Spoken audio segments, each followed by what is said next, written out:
আসসালামু আলাইকুম প্রিয় শিক্ষার্থীরা, আজকে আমি তোমাদের মৌলের পর্যাবৃত ধর্ম ও রাসায়নিক বন্ধনের সপ্তম লেকচারটা নিব। কেমন? আজকের লেকচারে হয়তোবা আমাদের বিশেষ করে ডি ব্লক ও এফ ব্লক মৌলসমূহের রসায়নটা শেষ হবে। কেমন? আমরা আজকে গত লেকচার বিশেষ করে যে 5 এবং 6 নম্বর লেকচারে আমরা বিশেষ করে জটিল যৌগের গঠন অর্থাৎ অবস্থান্তর মৌল যে জটিল আয়ন বা জটিল যৌগ গঠন করে আমরা এগুলো দেখাইছি। অর্থাৎ আমরা এখানে অনেকগুলো জটিল যৌগের গঠন দেখাইছি, সাথে আমরা কি চৌম্বক প্রপার্টিসও দেখাইছি। তো এটার একটা সারণী আজকে আমি তোমাদের দেখাবো। আমি বিশেষ করে হাজারি স্যারের বইয়ের সারণীটা দিয়েছি। দেখো, এই সারণীটা তোমরা একটু মুখস্থ রাখলে তোমাদের জন্য ভালো হবে। মুখস্থ রাখার একটা দরকার নেই, অর্থাৎ সবটি জিনিস আমি একসাথে দিয়েছি। দেখো, একটু খেয়াল করো যে এখানে তোমার এই যে দেখো, সন্নিবেশ সংখ্যা, অরবিটাল সংকরণের ডি অরবিটাল অর্থাৎ জ্যামিতিক গঠন, দাতব আয়ন, লিগেন্ড, সৃষ্ট জটিল আয়ন আর চুম্বক ধর্ম। কেমন? অর্থাৎ এই দেখো যে এসপি সংকরণ সরলরৈখিক, যেমন সিলভার, লিগেন্ড হচ্ছে অ্যামোনিয়া, তাদের দ্বারা সৃষ্ট জটিল আয়নটা দেখানো হয়েছে এবং তাদের ডায়াচুম্বক। কেমন? যেহেতু ডি অরবিটাল পরিপূর্ণ। তারপর দেখো এসপি কপার, এখানে ক্লোরিনের একটা বন্ধন দেখানো হয়েছে CuCl2, অর্থাৎ এখানেও ডি অরবিটাল পরিপূর্ণ, এটা ডায়ের চুম্বক। তারপর চতুস্থল sp3 চতুস্থলকীয়, কোবাল্ট 2+, তারপর দেখা হয়েছে Cl- CuCl4 2-, অর্থাৎ প্যারাচুম্বক। এখানে দেখো ডি অরবিটালে 3টা বিজোড় ইলেকট্রন আছে। কেমন? তারপর DsP2 বা sp2d বর্গাকার সমতুলীয়, ঠিক আছে, যেমন নিকেল সায়ানাইড লিগেন্ড, এর যে যৌগটা দেওয়া আছে ডায়চুম্বক পদার্থ। তারপর সমতুলীয় বর্গাকার দেওয়া আছে কপার sp2d ঘটে, অর্থাৎ NH3, এটা কিন্তু একটু ব্যতিক্রম ছিল, অর্থাৎ এর ভিতরে একটা বিজোড় ইলেকট্রন আছে, দুর্বল চুম্বকীয় অর্থাৎ প্যারাচুম্বক ধর্ম। যেহেতু যে কোনো একটা বিজোড় ইলেকট্রন থাকলে কিন্তু প্যারাচুম্বক, অর্থাৎ কম পরিমাণ আকর্ষণ ঘটবে, ঠিক না? তারপর ক্রোমিয়াম অ্যামোনিয়া লিগেন্ড, জটিল আয়নটার গঠন দেখানো হয়েছে, এটা প্যারাচুম্বক।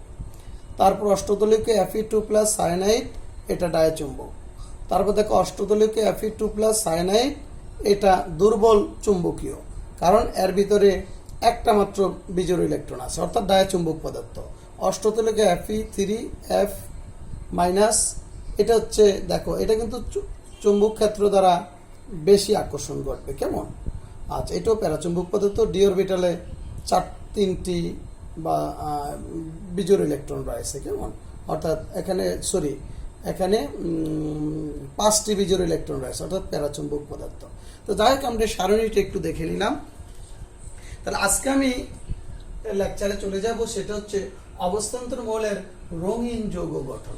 যদি অবস্থান্তর মৌলের রঙিন যৌগ গঠনটা আমরা একটু আলোচনা করতে যাই, বিশেষ করে এই যে জটিল যৌগ বা সন্নিবেশ যৌগের গঠন প্রকৃতি নিয়ে একটু আলোচনা করব।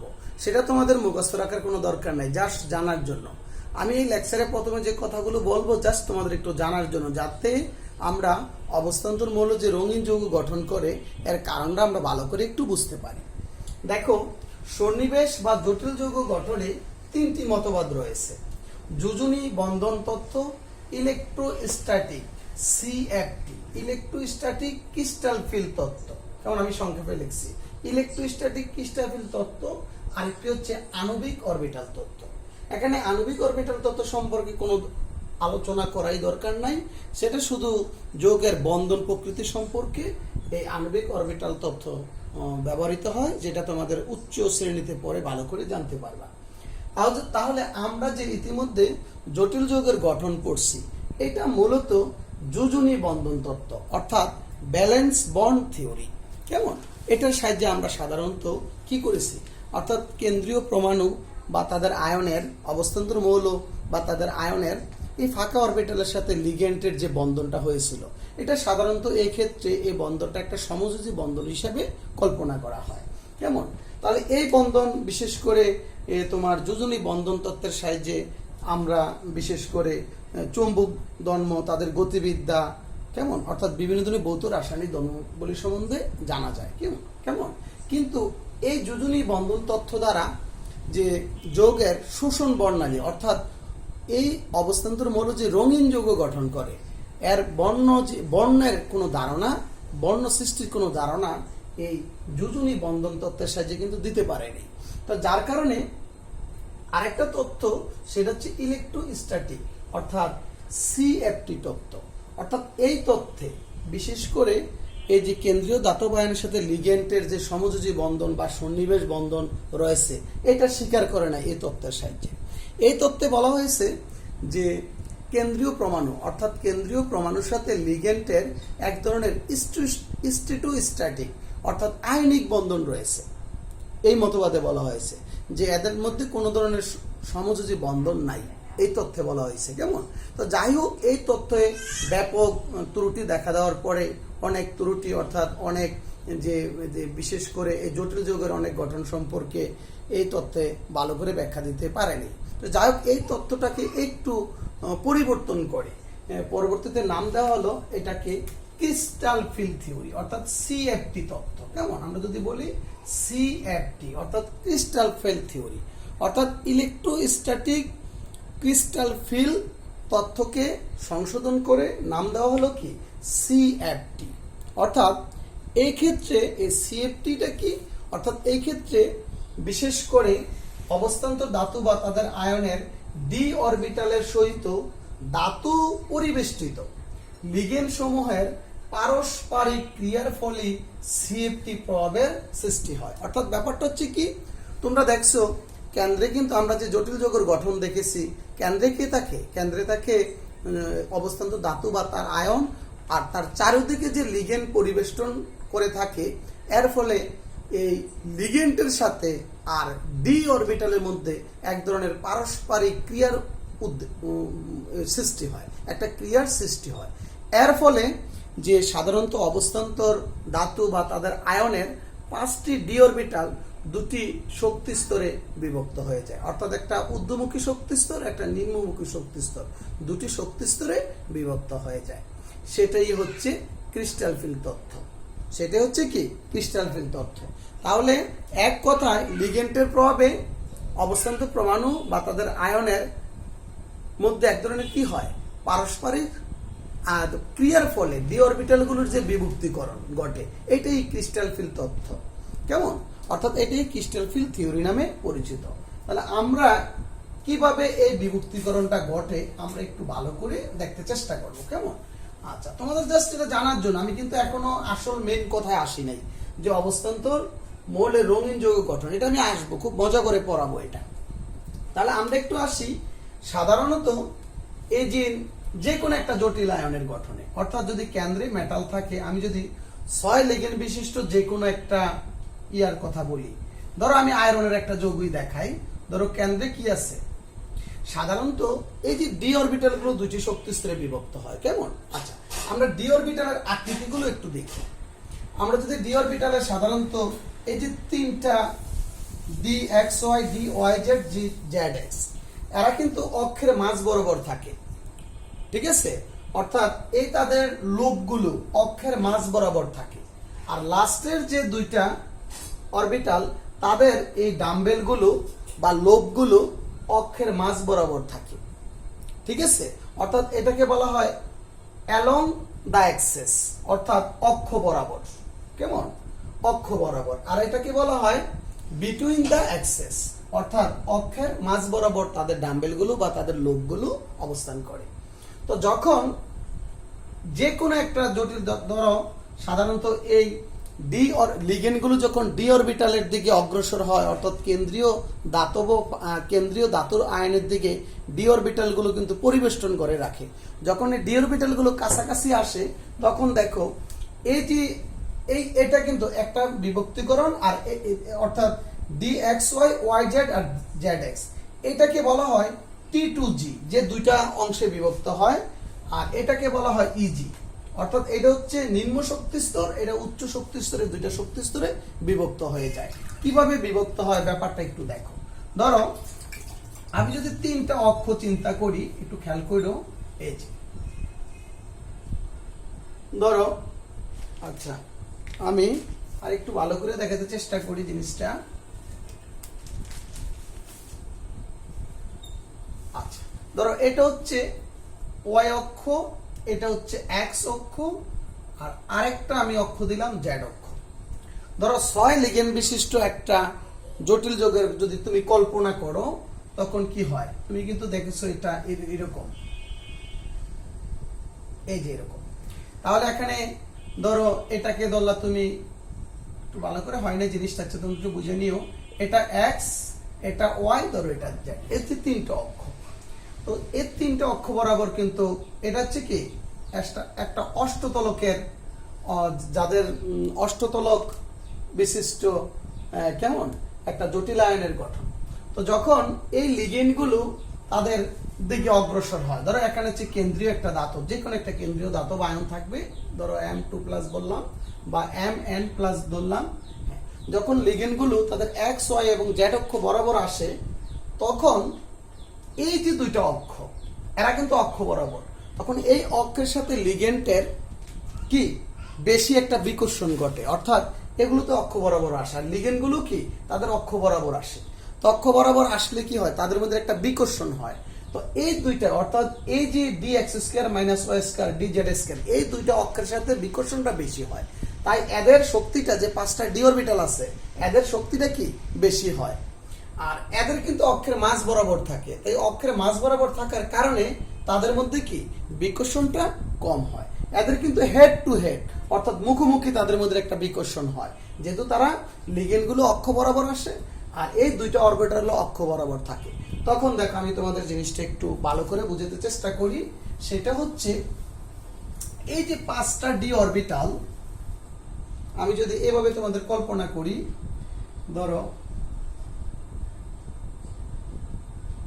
এই যে 5টা ডি অরবিটাল ধাতুর, 1 2, এই 5টা অরবিটাল। তো যখন লিগেন্ডগুলো তাদের কাছাকাছি আসে, তখন তাদের মধ্যে কিন্তু এটা হচ্ছে ডিজেনারেট অবস্থা, কেমন ডিজেনারেট অবস্থা, ডিজেনারেট অবস্থা, অর্থাৎ সমশক্তি সম্পন্ন থাকে। সাধারণ অবস্থায় অবস্থান্তর আয়ন, অবস্থান্তর ধাতুর আয়ন বা তাদের পরমাণুর এই 5টা ডি অরবিটাল সমান শক্তিতে থাকে। যখন এই লিগেন্ডগুলো তাদের এক্স ওয়াই জেড অক্ষ বরাবর আসে, তখনই প্রত্যেকটা লিগেন্ডের সাথে এবং ফাঁকা অরবিটালের মধ্যে বিকর্ষণ হয়, অর্থাৎ এই ডি অরবিটালের মধ্যে একটা বিকর্ষণ হয়। কাছাকাছি যখন আসে, তখনই তাদের মধ্যে একটা বিকর্ষণ বল অনুভূত হয় প্রথমে। তখন প্রত্যেকের একটা গড় শক্তি বৃদ্ধি পায়, কেমন প্রত্যেকেরই একটা শক্তি বৃদ্ধি পায়। ওকে, তাহলে 5টা ডি অরবিটাল কি হলো? যখন লিগেন্ড কাছাকাছি আসে, সবার মধ্যে কি, যখন কাছাকাছি আসতে থাকে সবার মধ্যে একটা মানে বিকর্ষণ হয়, তখন সবারই সমান পরিমাণ শক্তি বৃদ্ধি পায়। অর্থাৎ এটা হচ্ছে লিগেন্ডের প্রভাবে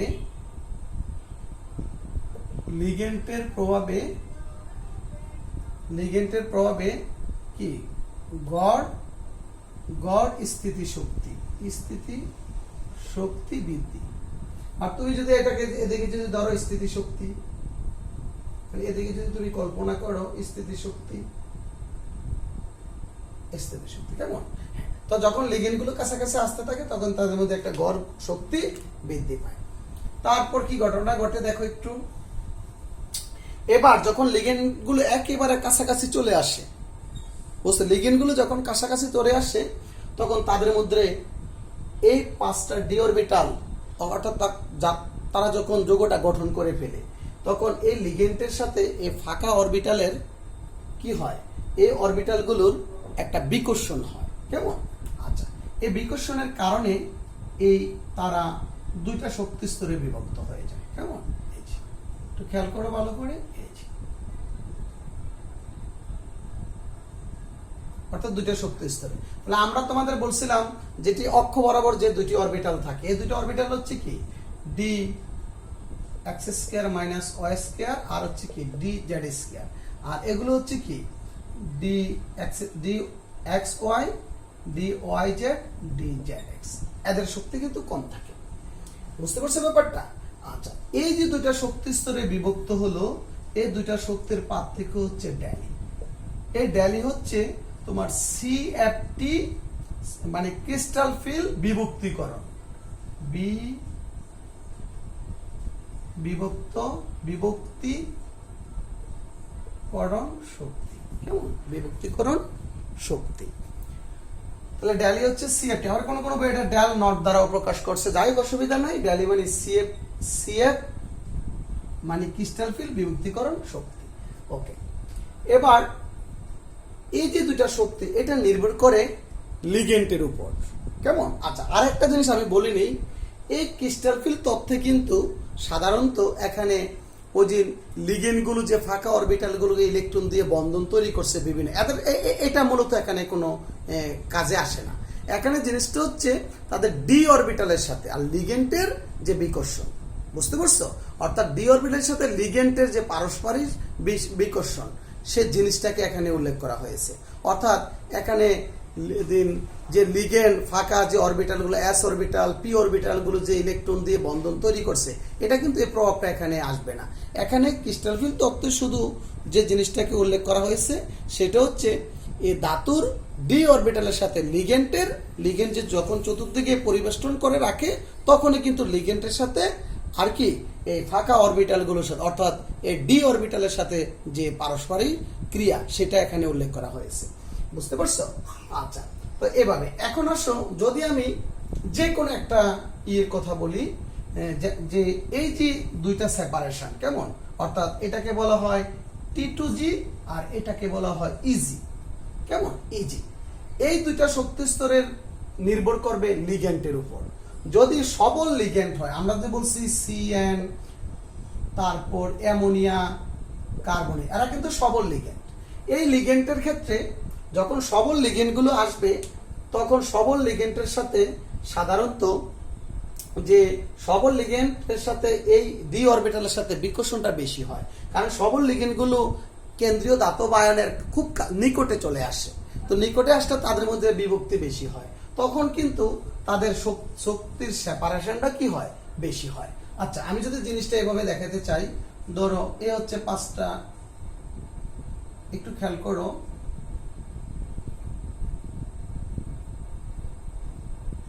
এই।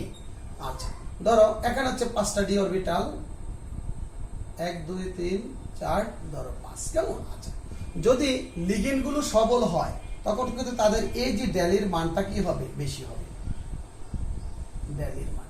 আর যদি দুর্বল, যদি লিগেন্ড যদি সবল হয়, আর যদি বিশেষ করে অ্যামোনিয়া, পানি এবং মানে হ্যালোজেন যে লিগ্যান্ড, ক্লোরিন ফ্লোরিন যে লিগ্যান্ডগুলো, কেমন? এই লিগ্যান্ডগুলোর ক্ষেত্রে সাধারণত এই লিগ্যান্ডগুলোর ক্ষেত্রে এই সেপারেশনটা বেশি হয়। বুঝতে পারছো? এই লিগ্যান্ডের ক্ষেত্রে সেপারেশনটা কি হয়? একটু বেশি হয়। আমি এটা একটু মুছিয়ে দিই, এই সেপারেশনটা কি হয়? বেশি হয়। তো বেশি হলে দেখো ড্যালির মানও কি বেশি। এখন আমি তোমাদের একটা কথা বলেছিলাম যে এই যে সবল লিগ্যান্ডগুলো হুন্ড্রি নীতির পরিবর্তন ঘটায়। অর্থাৎ ব্যাপারটা হচ্ছে এরকম, ধরো এখানে কয়টা থাকে? এখানে 2টা, আর এখানে কি 5টা।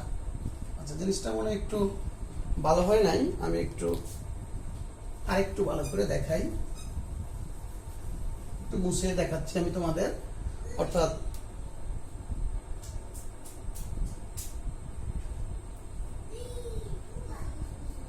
আচ্ছা, তো মনে করো এই যে 5টা ডি অরবিটাল,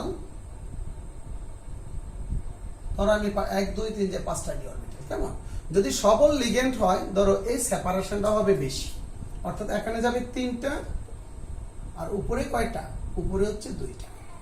এই সেপারেশনটা বেশি হবে সবল। আর যদি লিগ্যান্ডটা দুর্বল হয়, তখন তাদের যে সেপারেশনটা হবে কম।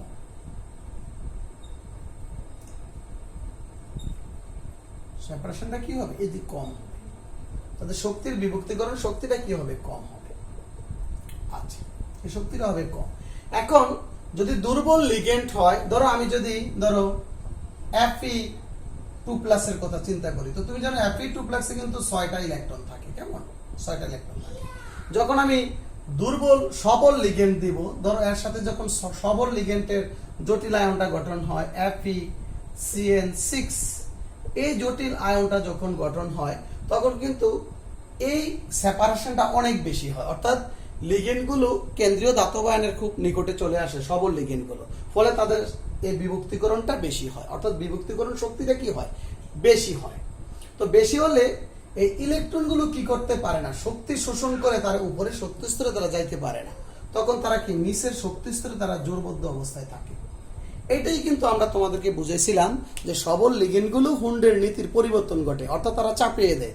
চাপিয়ে দেওয়ার শব্দের অর্থ হচ্ছে তারা কিন্তু যেহেতু শক্তির বিভক্তি অনেক বেশি, তাদের ওই পরিমাণ শক্তি শোষণ করে তারা উপরে যাইতে পারে না, তখন তারা নিচের জোরবদ্ধ অবস্থায় থাকে। বুঝতে পারছো? এই কারণে সবল লিগেন্ডের প্রভাবে এই সাধারণত বিজুর ইলেকট্রনগুলো জোরবদ্ধ হয়ে যায়। এইটাই আমি তোমাদের বুঝাতে চেষ্টা করছি, কেমন? আচ্ছা, আর যদি দুর্বল লিগেন্ড হয়, ধরো এর সাথে একটা দুর্বল লিগেন্ড হলো ফ্লুরিন লিগেন্ড, কেমন? তো দেখো ফ্লুরিন লিগেন্ড হলে তারা কি করে না, তারা সাধারণত এই শক্তির সেপারেশনটা কি হয়, কম হয়। তখন তাদের ভিতরে ধরো এই যে এখানে ধরো 3টা অরবিটাল, তাদের শক্তির সেপারেশন খুব কম হয়। তখন তারা কি করে, খুব যেহেতু শক্তির গ্যাপ খুব কম, তখন তারা কি করে, শক্তি শোষণ করে খুব সহজে তারা কি উচ্চ শক্তি স্তরে তারা গমন করতে পারে। দেখো এখানে এক জোড়া থাকে, তারা উচ্চ শক্তি স্তরে তারা যেতে পারে। বুঝতে পারছো? আচ্ছা, এই হচ্ছে তাহলে এই যে শক্তিটা নির্ভর করবে কিসের উপরে, লিগেন্ডের উপরে। আর এই শক্তির উপরে, শোষিত শক্তির উপরে নির্ভর করবে বর্ণটা কিরূপ হবে। যদি শক্তিটা বেশি হয় তখন বর্ণ হবে সাধারণত গাঢ়, আর যদি শক্তির সেপারেশনটা কম হয় বর্ণটা সাধারণত হালকা প্রকৃতির হয়। যাই হোক, এক এক যৌগের ক্ষেত্রে এক ধরনের বর্ণ দেখা যাবে, ওইটা তোমাদের মুখস্থ রাখার তেমন একটা দরকার নেই, কেমন? আচ্ছা, আরেকটা জিনিস মনে রাখবা, যদি দুর্বল লিগেন্ড হয় তাদের মধ্যে বিজোড় ইলেকট্রন থাকবে। দুর্বল লিগেন্ড হলে বিজোড় ইলেকট্রন, যেটাকে আমরা হাই স্পিন বলি, হাই স্পিন জটিল যৌগ। আর হাই স্পিন জটিল যৌগগুলো সাধারণত প্যারাম্যাগনেটিক হয়। আর যদি লিগেন্ডটা যদি সবল হয় তখন কিন্তু দেখলা জোরবদ্ধ অবস্থা থাকে, এটাকে বলে লো স্পিন জটিল যৌগ। লো স্পিন জটিল যৌগ, এই লো স্পিন জটিল যৌগগুলো সাধারণত ডায়াম্যাগনেটিক হয়, যেটা চুম্বক ক্ষেত্র দ্বারা বিকর্ষণ ঘটে। তাহলে এই লিগেন্ডের প্রভাবে তাদের বর্ণ, অর্থাৎ শক্তি কি পরিমাণ শোষণ করবে, অর্থাৎ বর্ণটা কিরূপ হবে এটা নির্ভর করে। তারপর তাদের চুম্বক ধর্মটাও কিন্তু কি করে, এই লিগেন্ডের উপর নির্ভরশীল। যাই হোক, আমি যে এতক্ষণ পর্যন্ত যা আলোচনা করলাম জাস্ট তোমাদের একটা বেসিক ধারণা, কেমন? একটা বেসিক ধারণা দিলাম আমি। এখন আমি মূল টপিকসে যাব, যে অবস্থান্তর মৌলগুলো কেন রঙিন যৌগ গঠন করে। বুঝতে পারছো? এটুকু পর্যন্ত জাস্ট তোমাদের জানার জন্য। ওকে, হ্যাঁ, তাহলে দেখো আমরা অবস্থান্তর মৌলের রঙিন যৌগ গঠন, কেমন? রঙিন যৌগ গঠন, এটা আমরা আলোচনা করব। অর্থাৎ অবস্থান্তর মৌল দ্বারা গঠিত জটিল যৌগগুলো কেন বর্ণযুক্ত হয়, এই জিনিসটা আমরা আলোচনা করব, কেমন? তারপর আমি কয়েকটা সৃজনশীল প্রশ্ন দেখে আজকের লেকচারটা একটু লম্বা হবে, কারণ এর সাথে আমি এক ব্লক মূলটাও শেষ করব, কেমন? আচ্ছা, তাহলে দেখো আমরা যেটা দেখাতে চাই সেটা হচ্ছে এই যৌগটার বর্ণ কিরূপ হবে, কেমন? এই যৌগটার বর্ণ। তো আগে আমি বললাম যে স্বাভাবিকভাবে আমি বলবো সাধারণত অবস্থান্তর মৌল বা তাদের আয়নের 5টি ডি অরবিটাল সমান শক্তিতে থাকে, যেটাকে আমরা কি ডিজেনারেট অবস্থা বলি। সেটা কি বলি আমরা? ডিজেনারেট অবস্থা।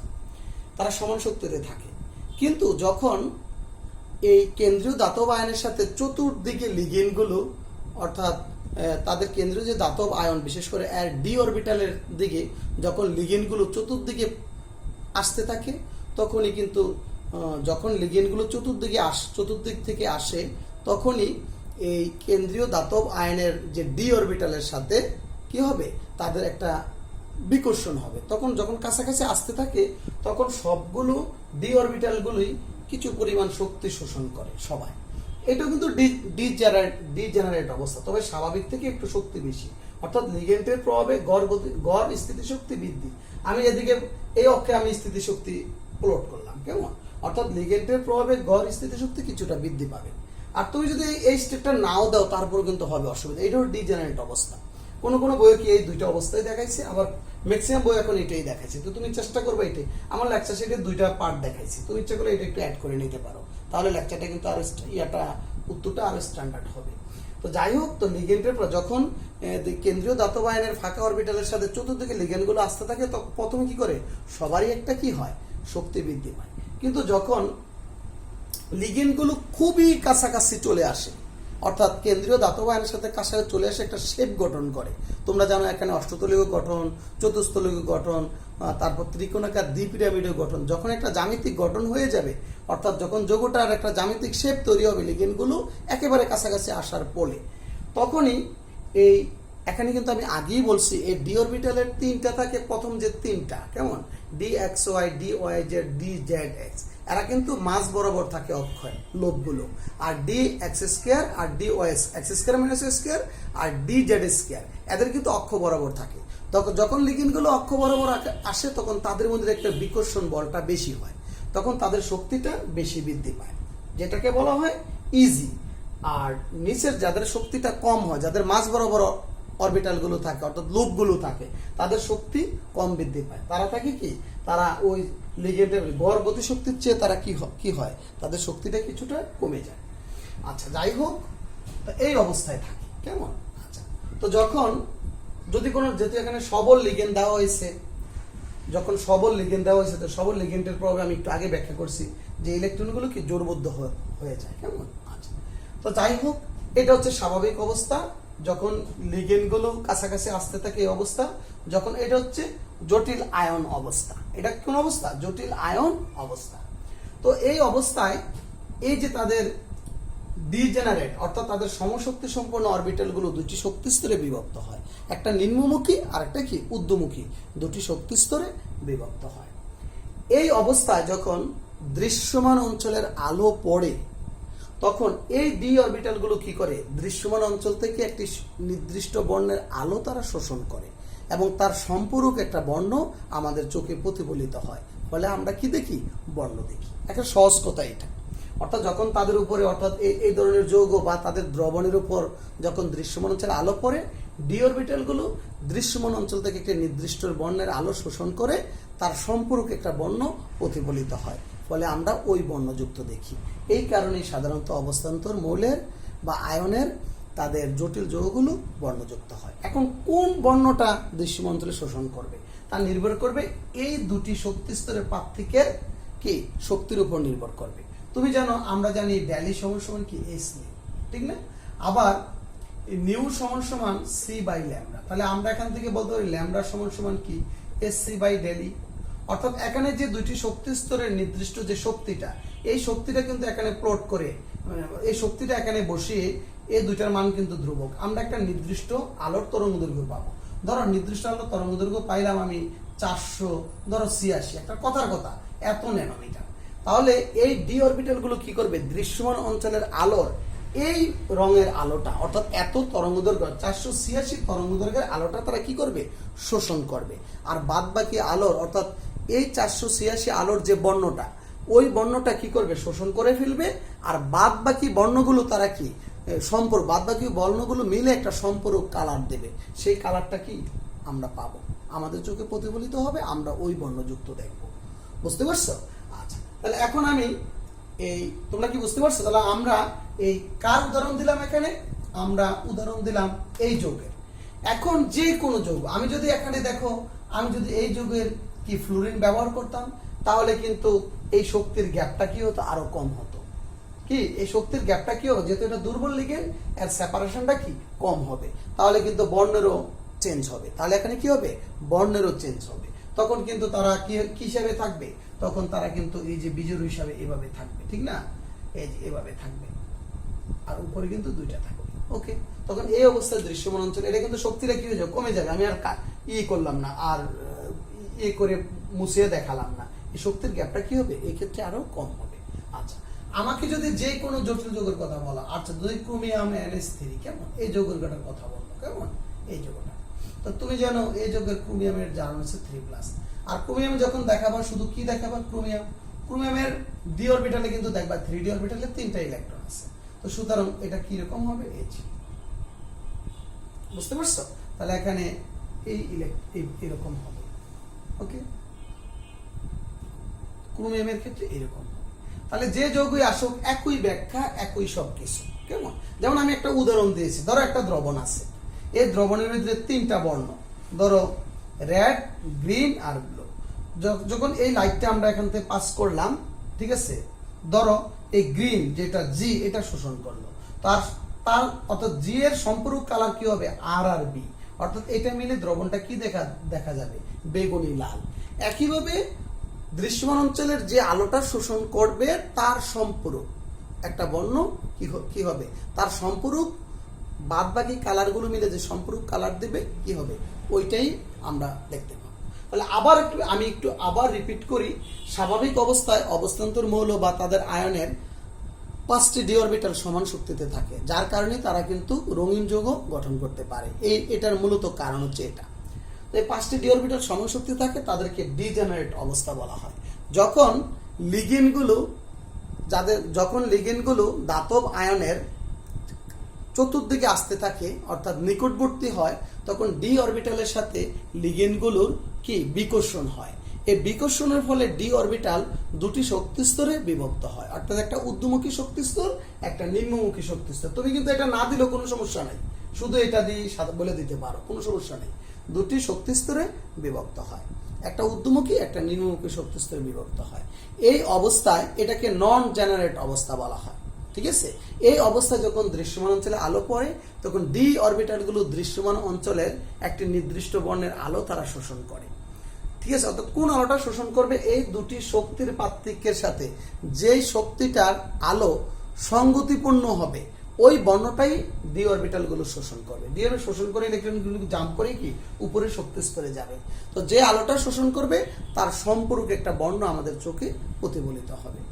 আর সাধারণত এই কারণে অবস্থান্তর মৌলগুলো সাধারণত কি রঙিন যৌগ গঠন করে। তাহলে এই রঙিন যৌগ গঠনের মূল থিমটা হচ্ছে ক্রিস্টাল ফিল্ড থিওরি। বুঝতে পারছো? অর্থাৎ ক্রিস্টাল ফিল্ড থিওরির প্রভাবে কি হয়, তাদের এই লিগেন্ডের প্রভাবে এই লিগেন্ডের প্রভাবে ডি অরবিটালের সাথে যে একটা বিকর্ষণের কারণে কিন্তু ডি অরবিটালটি দুটি শক্তি স্তরে বিভক্ত হয়, যার কারণে কিন্তু ইলেকট্রনগুলো শক্তি শোষণ করে নিম্ন শক্তি স্তর থেকে উচ্চতর শক্তি স্তরে জাম্প করতে পারে, যার কারণে দৃশ্যমান অঞ্চল থেকে শক্তি শোষিত হয় এবং আমরা বর্ণ তার সম্পূরক বর্ণ দেখতে পাই।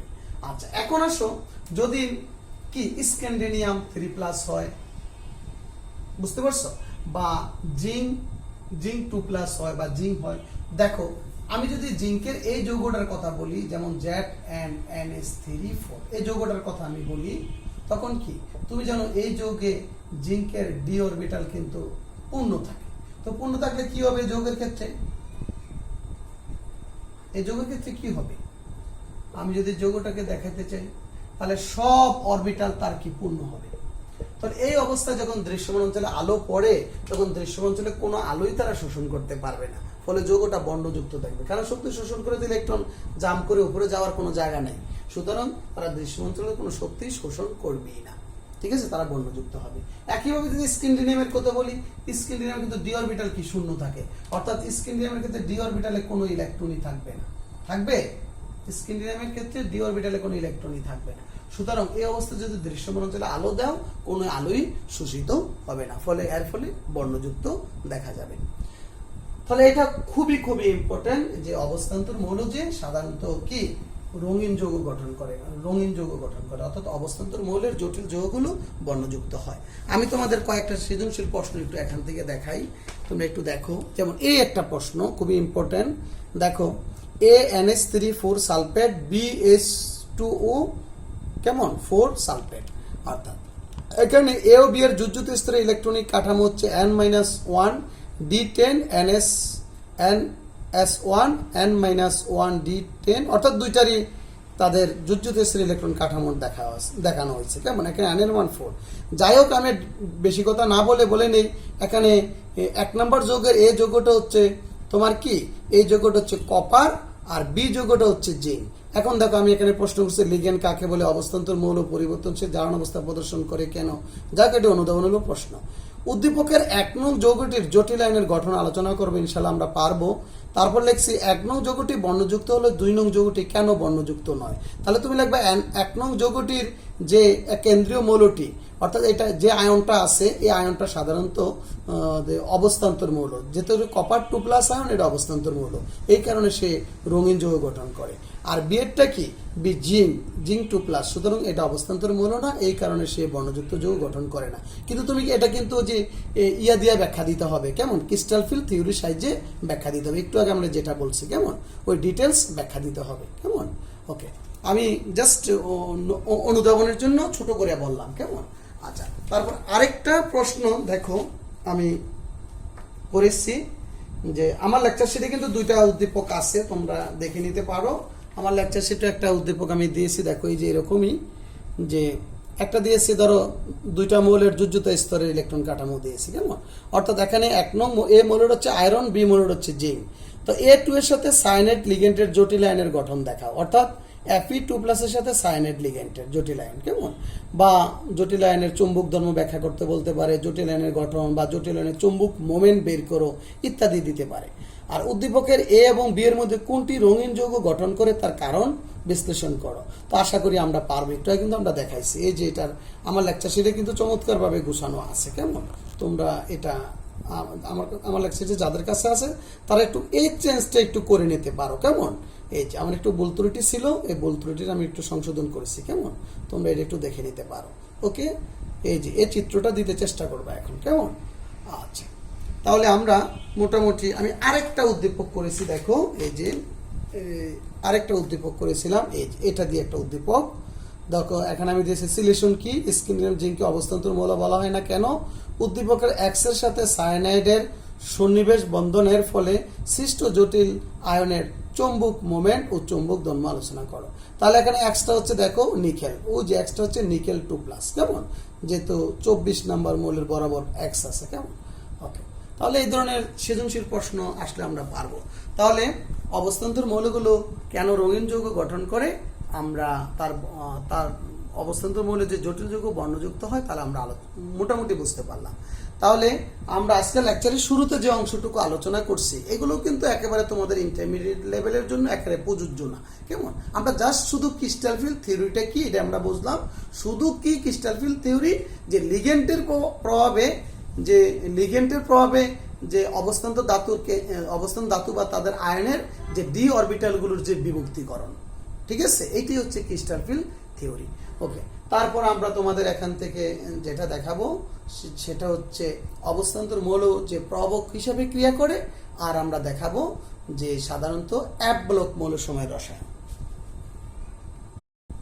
তাহলে দেখো আমরা যেটা নিয়ে আলোচনা করবো অবস্থান্তর মৌলের প্রভাবক রূপে ক্রিয়া করে, জাস্ট এটা জানার জন্য। এটা আমি আজও কোনো পরীক্ষাতে আসতে দেখি নেই, তবে এটা আমরা প্রথম পত্রের 4র্থ অধ্যায় আমরা এটার ক্রিয়াকৌশলটা ব্যাপক আলোচনা করা আছে। আমি ওইটার আলোকে আর আমি আমার লেকচার শিটে যতটুকু আলোচনা করছি ওইটার আলোকে একটু তোমাদের বুঝিয়ে দিচ্ছি যে অবস্থান্তর মৌল কেন প্রভাবক হিসাবে কাজ করে। আমরা তো প্রভাবক জানি, যে সকল পদার্থ কোনো রাসায়নিক বিক্রিয়ার গতিকে হ্রাস বা বৃদ্ধি করে এবং বিক্রিয়ার শেষে অপরিবর্তিত থাকে, সেটাকে আমরা কি বলি, প্রভাবক।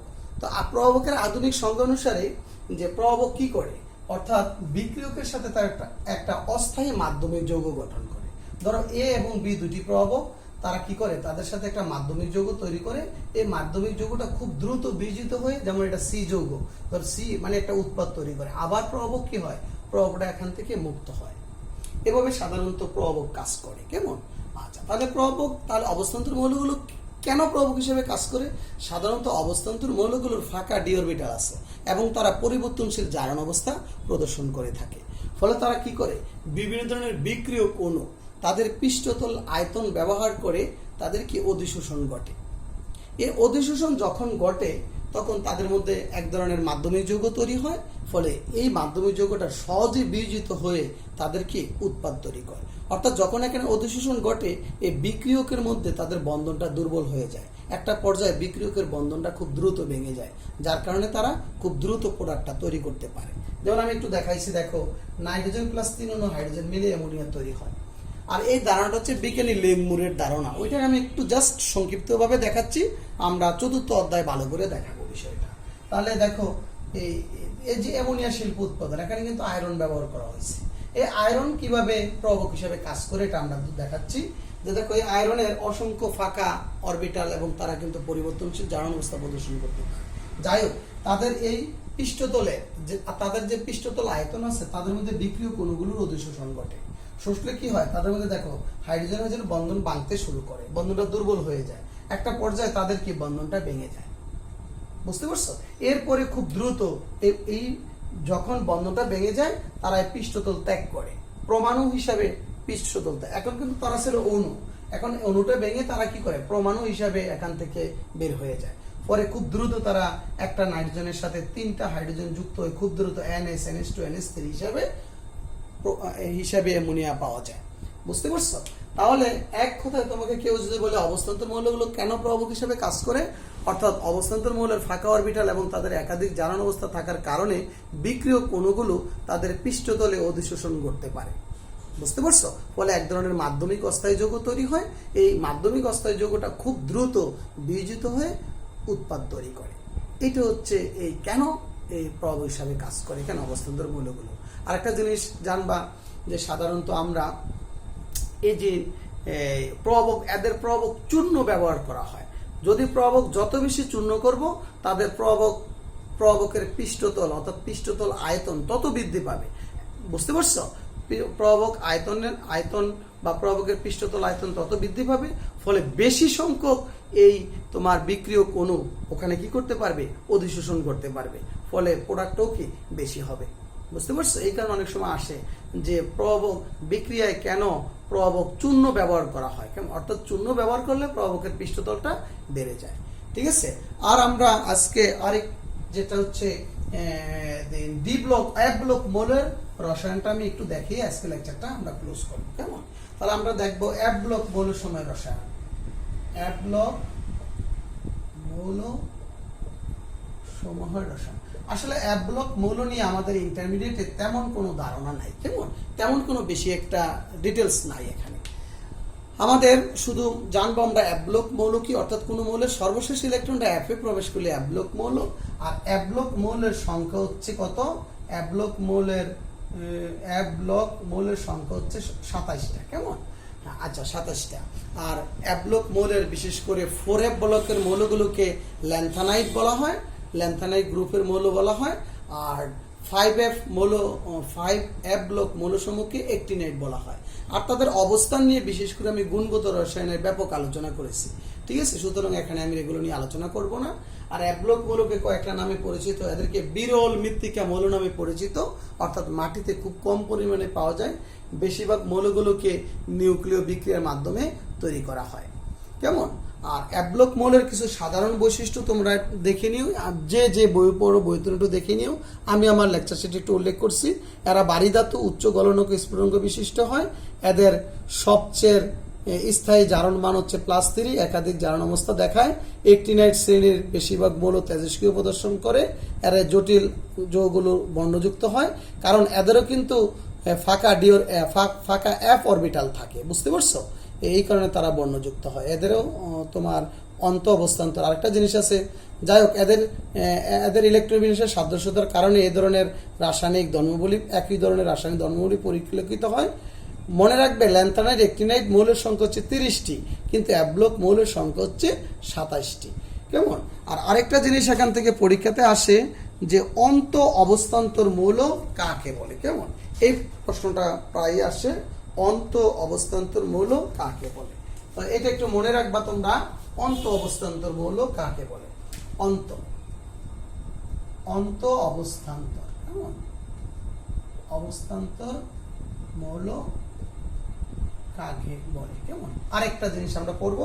তাহলে অন্ত অবস্থান্তর মৌল হচ্ছে কি, যেসব এফ ব্লক মৌলের কোন সুস্থিত আয়নের এফ অরবিটালে, কেমন এফ অরবিটালে তোমার 1 থেকে কয়টা 13টা ইলেকট্রন থাকে তাদেরকে অন্ত অবস্থান্তর মৌল বলা হয়। তাহলে যে সকল এফ ব্লক মৌলের সুস্থিত আয়নে, তাদের সুস্থিত আয়ন কিন্তু বেশিরভাগ ক্ষেত্রে কি আমরা বলছি 3+, তাদের সুস্থিত আয়ন কিন্তু 3+, তাদের সুস্থিত আয়নের এফ অরবিটালে যদি কি এফ অরবিটাল 1 থেকে 13টা ইলেকট্রন থাকে তাদেরকে অন্ত অবস্থান্তর মৌল বলা হয়। আর এই ধরনের যাদের মধ্যে 1 থেকে 13টা ইলেকট্রন থাকে তারা কিন্তু সাধারণত রঙিন যৌগ গঠন করে। বুঝতে পারছো? আরেকটা প্রশ্ন আমরা একটু পড়ব, ল্যান্থানাইট বা অ্যাক্টিনাইট সংকোচন কি, ছোট প্রশ্ন হিসাবে। আমরা এটা নিয়ে আলোচনা করলে পরে আমার 10-15 মিনিট সময় 10 মিনিট সময় চলে যাবে, দরকার নাই। কেমন? ল্যান্থানাইট বা অ্যাক্টিনাইট সংকোচন কি?